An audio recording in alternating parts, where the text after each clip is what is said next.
नागपुर जबलपुर मार्ग पर नवीन कामठी पुलिस थाना अंतर्गत गोवंश तस्करों पर बड़ी कार्रवाई हुई है। पुलिस ने तस्करों के ट्रक को जब्त कर 23 गोवंशों को मुक्त कराया है। इस कार्रवाई में 4 आरोपियों को गिरफ्तार कर 14.5 लाख रुपए का माल जब्त किया गया है। नवीन कामठी पुलिस की टीम को ये जानकारी मिली थी कि एक ट्रक से गोवंश की तस्करी की जा रही है।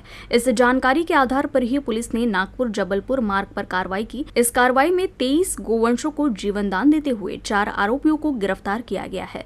इस कार्रवाई में पुलिस ने 14.5 लाख रुपए का माल जब्त किया। बताया जा रहा है कि इन मवेशियों को मध्य प्रदेश से लाया जा रहा था। इस मामले में पुलिस आगे की जाँच पड़ताल कर रही है।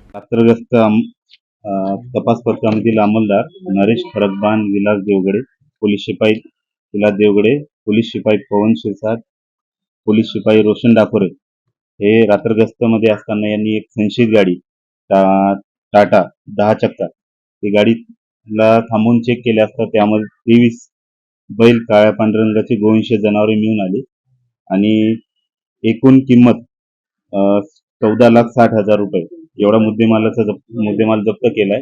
त्यामध्ये 4 आरोपी यांना अटक करून पुढील तपास सुरू आहे।